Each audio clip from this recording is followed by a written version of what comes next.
Do you have student loans and not sure what you can do about it, or if you have options to get approved for a home loan? Stick around as we get into that in the question of the day. What's going on, guys? Matt in the hat, Matt Johnson Real Estate, powered by Keller Williams Diamond Partners. You are tuned in to the hot list. I come to you on Monday through Friday around 12 o'clock Central Standard Time. We hang out and talk real estate. We talk properties new to the market with recent price reductions or something unique about the property that I want to share with y'all and want y'all to know. I also answer a question of the day that is submitted by a listener of the podcast. To find out how you could get your question answered on air, just hang out with me till the end. Finally, I recognize and thank a sponsor of the week each and every single week. If you're interested in becoming a sponsor of the week or curious what it takes to become a sponsor of the week and be recognized and support the hot list, hang out with me for a few minutes and I will get that information over to you. So first and foremost, thank you guys so much for tuning in. As you are probably aware of, it is not 12 o'clock. It is a little early. I have appointments and closings scheduled for today. I wanted to get this in sooner rather than later, so I'm doing this now. As you guys are listening to this, please make sure that you share this out, especially if you have student debt yourself, maybe friend, family has student loans, student debt. They aren't sure what to do and they want to start looking for a home. Make sure you send this to them, whether it's text message, DM, whatever you can do to get it in their hands. Make sure that you do that. First and foremost, the property we are talking about today is a recently listed property. The address is 1212 East 9th Avenue, right here in Emporia. This is a 3-bed, 1.5-bath house. It is a ranch style house, so it has an attached single car garage. It's got about 900 square feet of finished space, currently listed for $105,000 courtesy of EC Real Estate. So this house, like I mentioned, 900 square feet would be a good starter home or investment home for somebody who is looking. It's got a full basement. It is unfinished. It does have a half bath down there. That part of it is finished. The outside is a combination of brick and steel siding, so it's going to be low maintenance outside. I've walked through this house and showed it, and it has a huge backyard. I'm talking huge backyard, and it also has a place for a garden in the backyard as well. The whole backyard is fenced. There is a storage shed out back as well. Has a nice covered patio, and this is right across the street from Whittier Park. For those that don't know what Whittier Park is, this is the park that has a number of baseball diamonds. So it's got baseball diamonds. It's got open fields. If you want to walk, want to run, if you have pets you want to take them to, you want to practice some baseball, you can do that as well. Also, it's close to fast food, gas stations, grocery shopping, and I-35 if you need to jump on the interstate to go anywhere. That's also very close as well. So make sure you click on the link in the description. It's going to take you right to my website so you can see the property for yourself. And if you have any questions, you can reach out to me directly through my website, or if you want to jump back here to Facebook, you can do that as well. If you are interested in the property and not currently working with an agent, please feel free to reach out to me. If you are pre-approved, we can set up a showing time to get you over there and check out the property firsthand. Before I get to the question of the day, I do want to recognize and thank our sponsor of the week this week, and that is Brock Sheldon with Assurance Financial. He is a loan officer that is licensed here in Kansas. You can call him directly, 620-757-6436, or I've included a link in the description that will take you right to his Facebook page for any type of updates that he does. For example, he just did an update yesterday on Tuesday about how you could increase your credit score before the buying season really kicks off. And what I love about what Brock has done, he has recently, along with Assurance Financial, created a program for teachers, educators, and faculty of Kansas schools. It's a way for him and his company to give back for everything that teachers, educators have done over the last year with COVID, and they have some help with down payment assistance, first time homebuyer programs, or even refinancing as well with some savings about that. So all you got to do is reach out to Brock directly, shoot him a message on his Facebook page that I've included a link to, and he can get you some additional information as well as talk more specifics about what all is entailed with that program and others that they offer as well if you are not an educator.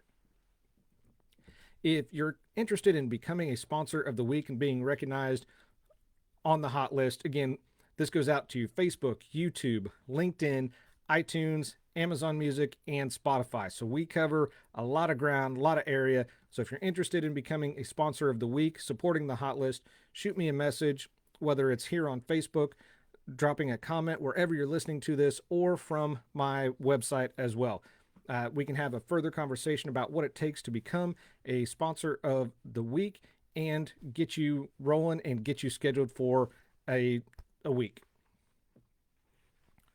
All right, so that brings us to my favorite part of the show, and that is the question of the day.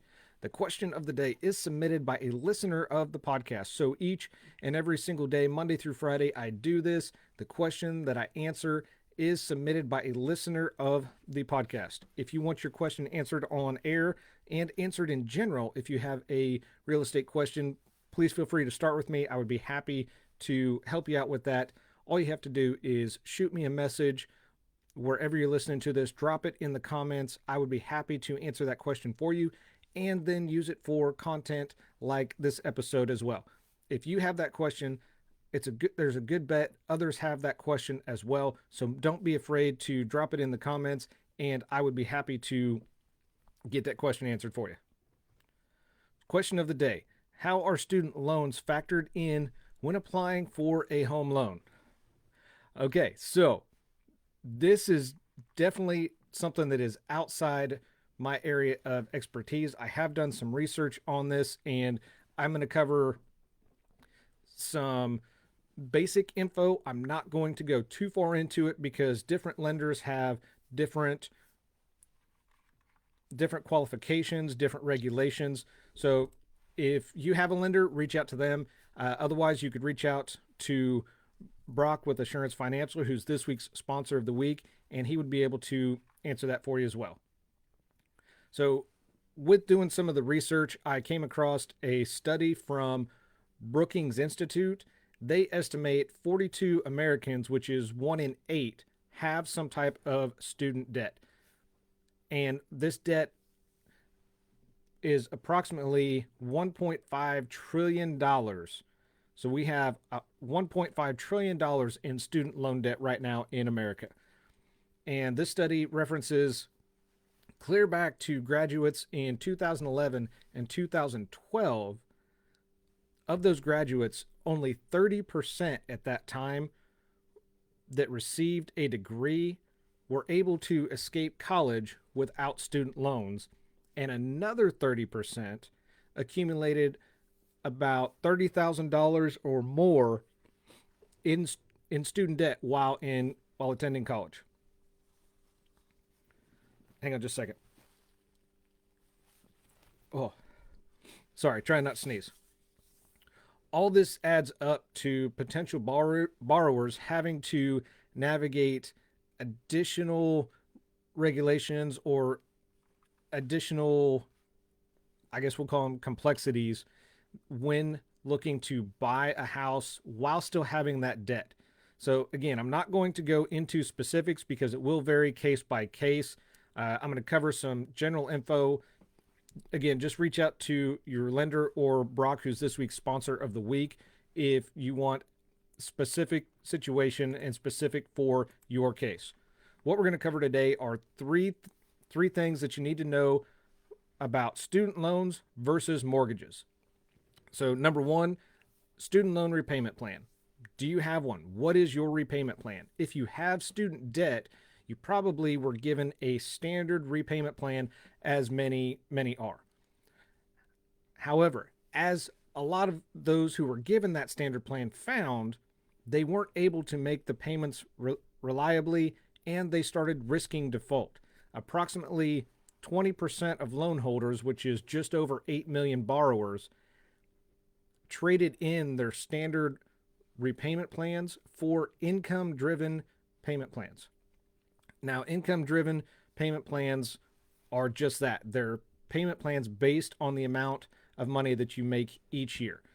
And they are meant to help students keep their loans in good standing. However, it may complicate and may add additional hurdles when looking for a home loan approval. Number 2, calculated student loan payments. Now, this is kind of where it can get tricky. So, again, for specific details, call your lender. Students with anything other than a standard payment plan may have to speak with their lender and have them calculate an estimated loan payment as part of their debt to income ratio instead of using the whatever number was based on the student loan documents. So, for example, if you're on an income based payment plan, you're paying $14 a month, then that $14 is going to be added into the calculation. Now, remember, with income based payment plans, they are approved yearly. So they have to be reevaluated and reapproved each and every year. So, in theory, this could set up a worst case scenario for lenders because based on the risk of foreclosure due to your affordability for a loan or for housing. So if you're a student borrower, this can lead to some disappointment if you've been looking forward to and looking for buying a home and getting out of the rent and securing a job. So it can lead to disappointment. Just know that in advance. Loan programs typically calculate their payments 2 different ways. First way is they will use the amount equivalent to 1% of the outstanding loan balance. So, for example, if you owe $30,000 in student loans, your monthly payment is going to be figured at $300. The second way that they're figured out is they calculate how much payment it would take to pay your loan in full within the original term of the loan. Again, we'll use that $30,000 for an example and say you have 5 years remaining to pay that loan in full. So based on that, your payment would equal the amount that it would take to pay that loan off in 5 years. That would be your monthly payment. This also is going to apply for loans that are in forbearance or deferment. There's no way around it that I know of, just an FYI.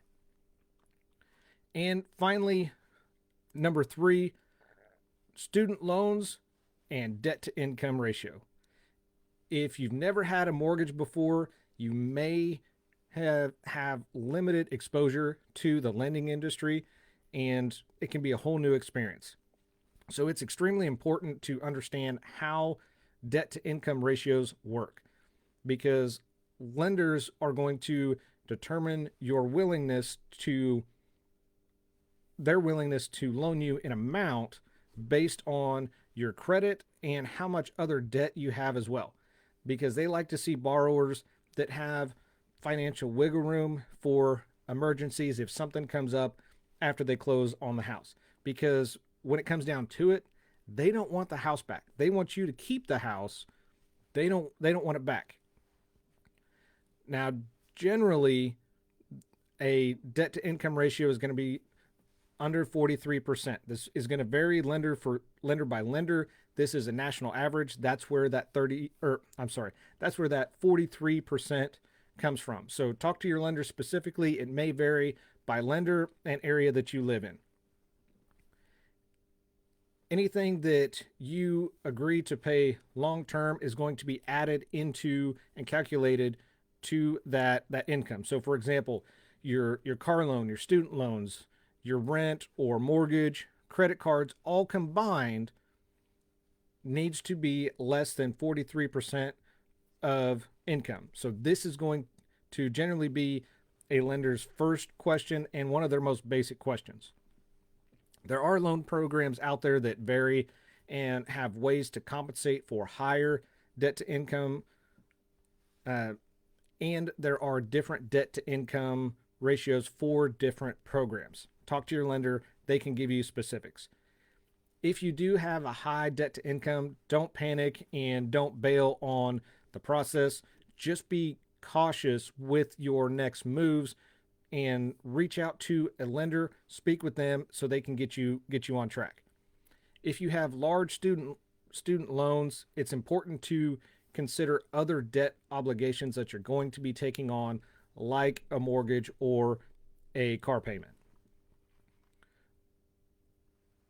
Student loans are not the only obstacle that you're going to face if you have those or going forward. Just so picture this. You have, let's say, 10% of your income is going to be discounted because you have a deferred student loan, and that's now counted against you, but you're not making payments on it yet. Now, some borrowers find themselves in this situation when they go to apply for a mortgage and don't know what to do or how to get out of it. That's when you talk to a lender, because lenders are there to help. They are willing to help guide you through the process and get you on the right path. It's their job to help explain options that you have as far as understanding some of the factors that go into this, as well as advising you on future financial moves to decrease your debt to income ratio. So hopefully that makes sense to everybody that's listening to this. Again, because I don't want to get into specifics because it will vary by case, it's hard to stay in that general area without getting too specifics and not giving you a non-answer answer. So if you guys have any additional questions, please feel free to reach out to me or our sponsor of the week. He would be happy to help you as well.